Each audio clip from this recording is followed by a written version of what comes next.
Hey guys, welcome back to the channel. I just got back from a really exciting trip to Newfoundland. This is the first time I've ever traveled somewhere specifically for wildlife photography, and I'm really excited to share what I've captured. Until that video is ready, I thought it'd be exciting to share everything I packed for the trip.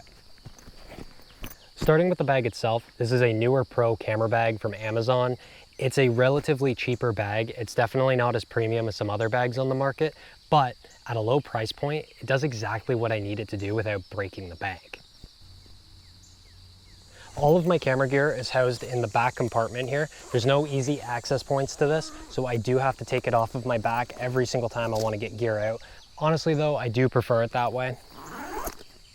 So starting off with the most important piece of gear in this camera bag, I've got my main camera, the Sony a7 IV. This is a hybrid camera with a good mix of both photo and video features. It has great dynamic range, a 33 megapixel sensor, and it's allowed me to capture some pretty incredible images over the last few years.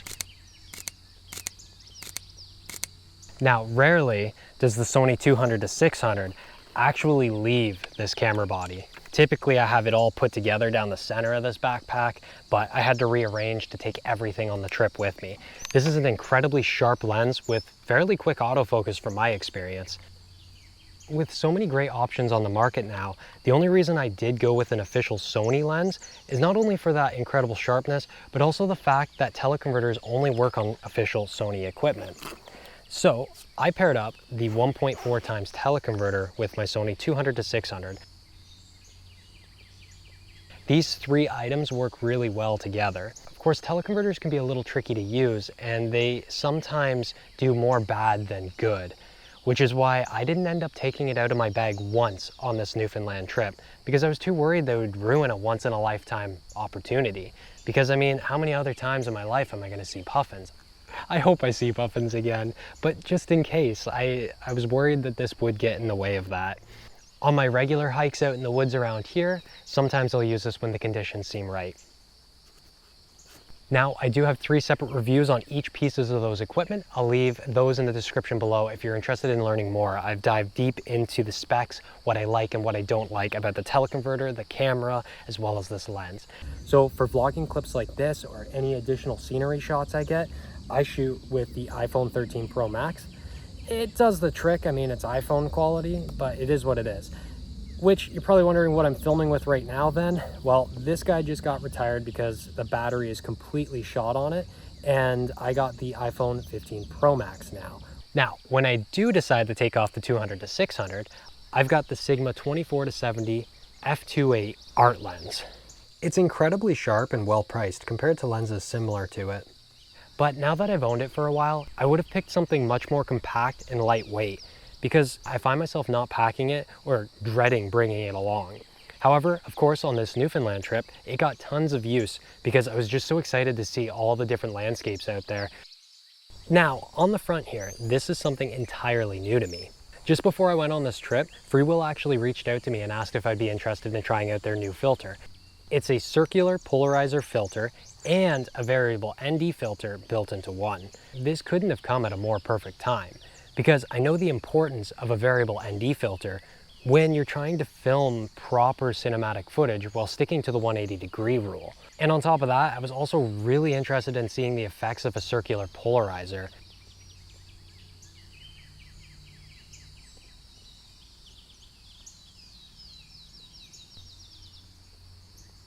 After seeing it cut through the reflections on the water, cut through the reflections on like grass and greenery, it really got me wondering about its effects on something like the 200-600 for wildlife photography. Unfortunately, this one here doesn't come in a 95mm diameter that's required for the big 200-600, but if they ever do release it, I'll be first in line. This was not sponsored by them at all. I forgot, I probably should have said that from the start.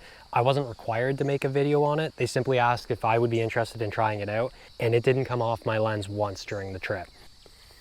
It came with this awesome little case, and I ended up storing all of my filters in it for the trip. At the front here, just a cover for the actual filter itself when it's not attached. You pull this up, super handy. I have a 95mm UV filter if I can get it out of there. It's a little tricky, but it keeps them safe. So UV filter, I used it once just when we were out on a boat tour, just in case any seawater splashed up on my lens. I figured better safe than sorry. In behind there, it seems like this is gonna be an even trickier one to get out. This is a 10-stop ND filter for long exposures. In behind that is another filter that they sent me that I forgot to try out on the trip. It's a glow mist filter, so it's supposed to soften the highlights and bright parts of your image and kind of make a nice soft glow on them, like it says, a glow mist. Beside that, I've got a Peak Design light strap. Quickly attaches to either the camera itself, as you might have noticed. I had some little quick attachments on the camera itself there, or I got quick attachments on the Sony right there and there. And I find it works fine. It's usually on the hip just like that.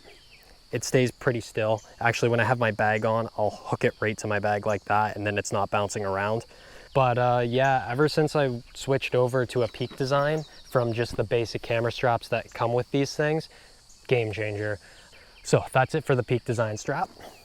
Next up, I think we'll go to the drone I use for all my aerial footage. I've got the DJI Mini 2. It's a little old now, but it does exactly what I need. It's compact, easy to pack up in the bag. It shoots in 4K up to 30 FPS. And while it's not weather sealed, I have pushed it through some pretty risky conditions to capture some cool shots. I've got a filter on the front of it right now too, which we'll get to that. Now, I will say I didn't end up using this once in Newfoundland because there were so many restricted fly zones. And on top of that, once I did end up finding somewhere I could fly, I was kind of over it at that point because I had already found so many great places to hike to where you could get a vantage point with your own eyes. So the drone just became more of an annoyance for the trip. All right, so in the pouch above that, I usually just keep miscellaneous stuff. In fact, I don't always have this in here. So the remote control, of course, for the DJI Mini 2, and then a pack of filters. The two I use the most is gonna be, I think, now I kind of gotta look, I can't remember, an ND8, but I like using the polarizer filter and then a weak ND filter just to cut out some of the sun. Those are the two I use the most. And then I've also got a spare battery for the drone and a spare battery for my camera, as well as apparently a random little piece from a tripod. Did not know that was in there. I actually ended up buying this while I was in Newfoundland because I was running out of battery on my puffin trips and stuff. So now I got a spare battery for the first time ever. Kind of excited about that. And then I've got lots of little GoPro accessory pieces like attachments and things. And that is because I am running the GoPro Hero 11 for all my POVs. And I'm running that with a GoPro chest mount center just like that. This is a cheap one I found at Best Buy while I was in Newfoundland because I forgot my regular backpack strap. I usually mount it to my backpack. It was 10 bucks, super cheap, super comfy. I think it probably works just like the real thing. So that was great. And I don't have any external mic recording devices of any kind. So as you can see, I'm currently hooked up on a microphone adapter for the GoPro Hero 11 and a Rode microphone. And that's what I use for my audio typically. So I'm just gonna set that back down beside me for now because that is doing all my recording. And yeah, I think that covers all of my accessories in the main compartment back here. So I'm gonna get that all zipped back up. Around the side here, I have this was actually packed in the back when I went on the trip, but I never ended up using it, but I thought I might just bring it just in case. My idea with it originally was I thought, if convenient, I'd pull this out, attach the GoPro, and hold it over a cliffside and do some like fancy camera maneuvers. Again though, like, you know, this trip, things were just going and going and going, and it was also exciting that anything that felt like an extra step, I didn't end up doing it. So I'll leave that there, which brings us to the tripod. This is a K&F carbon tripod.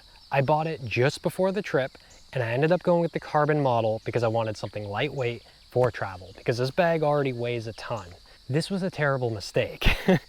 Before I kind of like bash this tripod, previously I used a K&F aluminum model. My phone's actually set up on it right now, and it was a solid tripod. I used it for 4 years. It is completely destroyed now. 2 legs are held on by duct tape, by Gorilla Tape specifically, so it's not going anywhere, but that's not exactly a tripod I want to be putting my whole setup on. So I retired that one and I decided to go with a carbon model. What sucks so badly about this carbon model is all of these parts, I'm pretty sure it's just plastic. Everything is plastic except for the legs, a couple metal screws and a metal hinge here. And this is the plastic carbon tripod ball head. This is literally plastic. All of it, this entire thing is all plastic except for the screws on the inside. When you think about the weight of the 200 to 600 and an A7 IV, like just that whole setup placed on top of this, it was the shakiest thing I've ever experienced in my life, and not a single clip would sit still for even a moment. If you're looking at a lightweight one, they're gonna cut corners to keep it lightweight. And if you're looking at an aluminum one, it's probably half decent quality for what it is, and it should last you a good amount of time. This, at the time, had my M2 MacBook Pro, but yeah, I just had all my charging cables for all this equipment in there. I usually have some bug spray in here, maybe some snacks, not directly beside each other, obviously.